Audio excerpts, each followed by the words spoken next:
उत्तर मध्य मुंबई से मुंबई कांग्रेस के अध्यक्ष वर्षा गायकवाड़ चुन के आई है। आप बहुत साल से मुंबई कांग्रेस में काम किया है, क्या करूँ इसका? नहीं, चुनकर आई, बहुत ही बेहतर तरीके से उनका इलेक्शन हुआ। और आपकी जानकारी के लिए कि वो पूरी लोकसभा जो है वहाँ से हमेशा सुनील दत्त साहब लगातार जीतते रहे हैं। बीच में कुछ थोड़ी सी गड़बड़ियों की वजह से प्रिया दत्त एक बार चुनाव हार गई, और उसके बाद जब दोबारा कांग्रेस और हमारा जो अलायंस था वो इतना मजबूत था कि हमने वोटों का ध्रुवीकरण नहीं होने दिया। दूसरी चीज़ ये कि सबसे अच्छी बात जो इस चुनाव में हुई, न सिर्फ मुंबई महाराष्ट्र बल्कि पूरे देश में मुस्लिम वोटों का बंटवारा नहीं हुआ कहीं भी।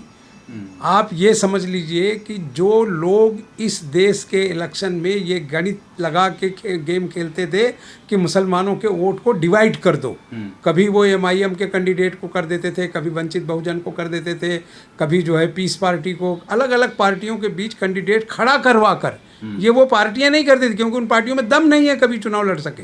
वो किसी ना किसी तरीके से बीजेपी के खेल पर वो चुनाव होता था और उसमें मुसलमान जो है वोट का बंटवारा कर देता था, इसलिए कैंडिडेट हमारा जो है पिछड़ जाता था। ये पहला चुनाव था कि पूरे देश में एक ही बात तय थी कि इंडिया अलायंस का कोई भी कैंडिडेट होगा, हमें उसको जिताना है। हमने ये नहीं देखा कि इंडिया अलायंस के कैंडिडेट कौन हैं, कहाँ से आए हैं, हमने जिताया। पिछले 40 वर्षों से मुंबई में कांग्रेस के नेताओं ने, मुस्लिमों ने कभी बाला साहब ठाकरे की पार्टी को कभी वोट दिया था? नहीं दिया। लेकिन इस बार उनके कैंडिडेट को हमने झोलियों में भर के वोट दिए हैं। सिर्फ इसलिए दिया क्योंकि ये इलेक्शन राहुल गांधी के नेतृत्व में पूरा देश पिछले 1 बरस से तैयारी कर रहा था, और जब मौका आया तो उन्होंने अपना वोट दिया। और इसीलिए वर्षा ताई का जो 6 विधानसभा वहाँ है, वो 6 विधानसभा में से 5 विधानसभा माइनॉरिटी डोमिनेटेड है। चांदेवली, कुर्ला, कालीना, बांद्रा ईस्ट, बांद्रा वेस्ट, ये सब जो इलाके हैं ये माइनॉरिटी डोमिनेटेड हैं। तो सारे वोट जो है वो वर्षा गायकवाड़ को मिले। इससे मेरा सवाल है, भाजपा के नेता किरीट सोमैया ने कहा है ये जो सब पूरा वोट मुस्लिम समुदाय का कांग्रेस को मिला है, ये एक लव जिहाद जैसा है, वैसा वोट जिहाद उन्होंने बात की। अब इस बयान को किस तरह से देखते हैं? मैं ये समझता हूँ कि इस वक्त किरीट सोमैया पागलपन की बात कर रहे हैं। उनका दिमागी संतुलन खराब हो गया क्योंकि पिछले 2 चुनावों से उनको लोकसभा का टिकट नहीं मिला। तो वो अब उनके पास कोई रास्ता नहीं, उनको कोई सुन नहीं रहा है, क्योंकि जिस भ्रष्टाचारियों के बल पर वो लोगों की फाइलें निकलवा कर और लोगों को हैरान कर रहे थे, वो सारा भ्रष्टाचारी उनके घर चले गए, वो फाइलें नहीं निकाल रहे। तो अब मीडिया में, मार्केट में रहने के लिए कुछ तो कहानी चाहिए।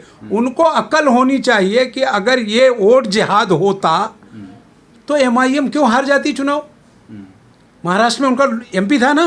और सबसे हैरत वाली बात जो थी, पूरे देश में जिसने सबसे ज़्यादा वोट लिया वो 10 लाख वोट से जीता है रकीबुल असम से। असम में इनकी सरकार थी, कांग्रेस के कैंडिडेट को तो उसने नहीं हराया। उसने मुसलमानों के टॉप का इदारा दारुल उलूम देवबंद के मजलिसे शूरा के मेंबर और मुसलमानों की असम की सबसे बड़ी पार्टी के अध्यक्ष को हराया, जो मौलाना बदरुद्दीन अजमल को, और 10 लाख वोट से हराया। अगर ये वोट जिहाद होता और मुस्लिम उसकी मदद कर रहा होता तो अपने धर्मगुरु को हराता। ये जनता में अवेयरनेस थी, ये लहर थी राहुल गांधी की यात्राओं का, ये संविधान बचाने की ताकत थी कि हर आदमी ये समझ रहा था कि इन बेईमानों का कोई भरोसा नहीं है। 10 साल से ये झूठ बोल रहे हैं, जो ये बोलते हैं उसका उल्टा करते हैं। और इनके सांसद नंगा स्टेज पर बात करते थे, 400 पार करा दीजिए, हम देश का संविधान बदल देंगे।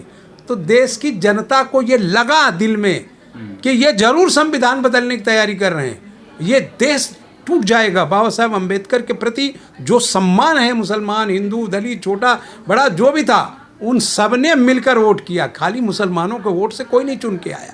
अगर ऐसा होता कि सिर्फ मुसलमानों के वोट से देश में संसद आता तो 10-20 मुसलमान चुन के आते।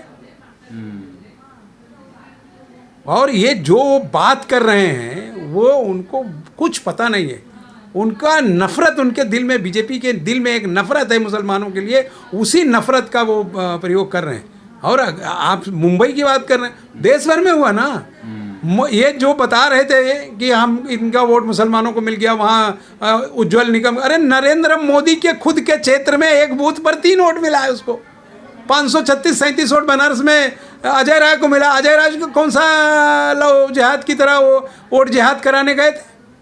बनारस तो हिंदू संस्कृति का गढ़ है ना, धर्म की नगरी है ना, जहाँ वो गए थे उसी बेस पर गए थे ना, तो वहाँ क्यों बुरी तरह हारे? भाजपा के इस तरह के बयानों में से दोनों समुदाय को क्या अलग मतलब झगड़ा लगाने की सब बात चल रही है? अब आप पूरे तौर पर जान लीजिए कि इस लोकसभा चुनाव ने देशवासियों का मन मस्तिष्क एकदम साफ कर दिया है।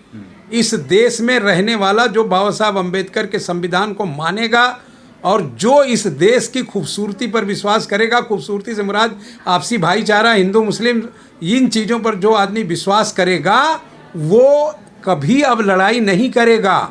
इसीलिए कहीं हिंदू मुस्लिम इशूज़ को लेकर कहीं रिएक्ट नहीं हुआ। हमारे साथ हमारा दलित भाई भी खड़ा था, हमारे साथ हमारा हिंदू भाई भी खड़ा था, हमारे साथ हमारा कंधे से कंधा मिलाकर इलेक्शन में साथ गया, वोट दिया और कैंडिडेट चुन कर लाया।